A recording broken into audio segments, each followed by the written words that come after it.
Have you ever finished a big, sugary dessert and thought, what just happened inside my body? We all love a sweet treat, but what's the real story behind eating too much sugar? Let's dive into what actually happens from the first bite to the long-term effects, and most importantly, how you can reset your system. Picture this. You eat a donut. Your taste buds are having a party.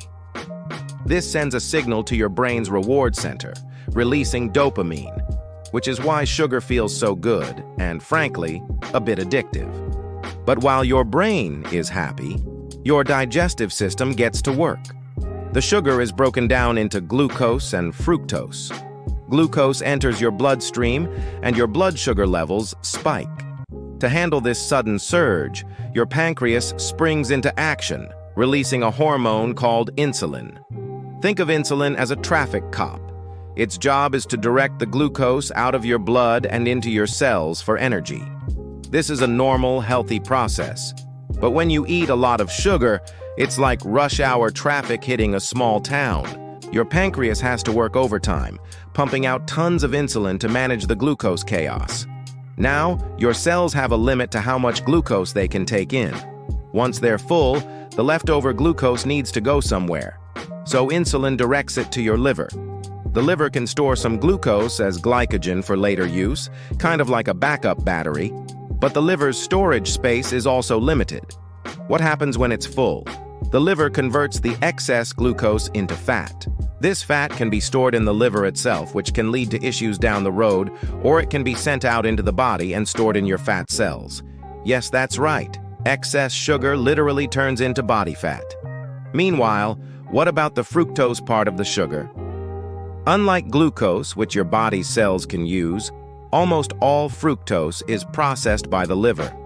When you consume a lot of it, especially from things like high fructose corn syrup, you're putting a huge workload directly on your liver.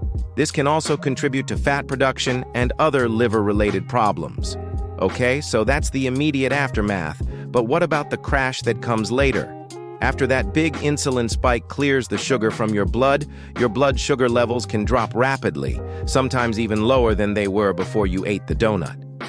This is the classic sugar crash. Suddenly you feel tired, irritable, shaky, and foggy-headed. And what does your brain crave when you feel like that? You guessed it, more sugar to get those energy levels back up. This creates a vicious cycle of spikes and crashes, keeping you on a roller coaster of energy and mood swings all day long. Over time, this constant up and down can have some serious long-term consequences. Think about that insulin traffic cop again. If you're constantly flooding your system with sugar, your cells can start to ignore insulin's signals. It's like they become deaf to the constant shouting. This is called insulin resistance. When this happens, your pancreas has to work even harder, producing more and more insulin to get the job done. Eventually, it can get worn out. Insulin resistance is a major stepping stone towards developing type 2 diabetes, but it doesn't stop there. Chronic high sugar intake is linked to a whole host of other health issues. Remember how excess sugar gets stored as fat? This can lead to weight gain, particularly around your belly. It also increases your levels of triglycerides, a type of fat in your blood, which is a risk factor for heart disease. The inflammation caused by high sugar diets can also impact your skin, contributing to acne and premature aging by damaging collagen and elastin, the proteins that keep your skin firm and youthful. And let's not forget your teeth.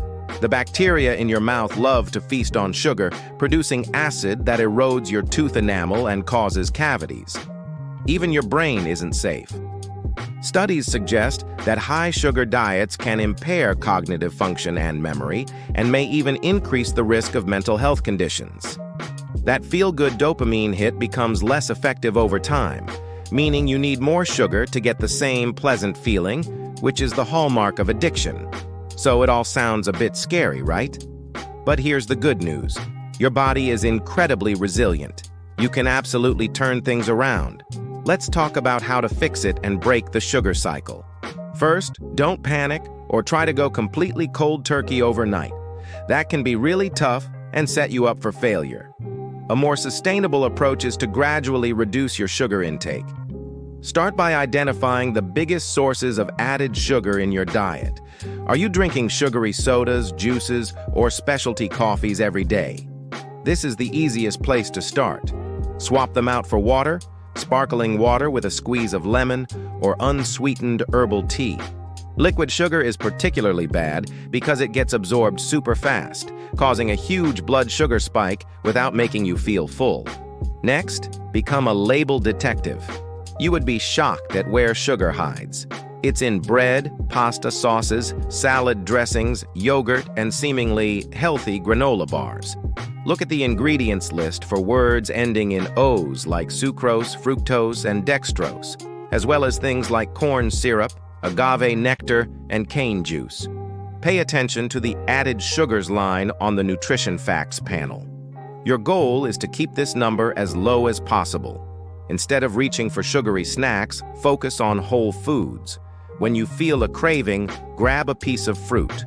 Yes, fruit has sugar, but it's natural sugar, and it comes packaged with fiber, water, and essential nutrients. The fiber slows down the absorption of sugar, preventing that dramatic spike and crash. Berries, apples, and pears are fantastic choices. Other great snacks include a handful of nuts, Greek yogurt, or some vegetable sticks with hummus. These snacks provide protein and healthy fats, which will keep you feeling full and satisfied for much longer than a candy bar. When it comes to your meals, build them around protein, healthy fats, and fiber. A balanced plate with chicken or fish, avocado or olive oil, and plenty of non-starchy vegetables like broccoli, spinach, and bell peppers will stabilize your blood sugar and keep your energy levels steady throughout the day. This helps eliminate those intense sugar cravings that hit when your energy crashes. Getting enough sleep is also crucial. When you're sleep-deprived, your body produces more of the hunger hormone, ghrelin, and less of the fullness hormone, leptin. This hormonal imbalance can make you crave high-calorie, sugary foods. Aim for 7 to 9 hours of quality sleep per night. And don't forget to move your body. Exercise helps your cells become more sensitive to insulin, meaning your body can manage blood sugar more effectively. Even a brisk 20-minute walk after a meal can make a huge difference. Finally, be kind to yourself. Breaking a sugar habit takes time. You might have days where you slip up, and that's perfectly okay. The goal isn't perfection, it's progress. Don't let one cookie derail your entire effort. Just acknowledge it and get back on track with your next meal. By making these simple, gradual changes, you can retrain your taste buds, break free from the sugar roller coaster, and give your body the support it needs to thrive. You'll notice more stable energy, a clearer mind, better skin, and an overall improved sense of well-being. It's not about demonizing sugar, but about understanding its effects and making informed choices for your long-term health. Thanks so much for watching. If you found this video helpful, please give it a thumbs up and subscribe for more content on how to live a healthier, happier life. Let me know in the comments what your biggest struggle with sugar is. See you in the next one.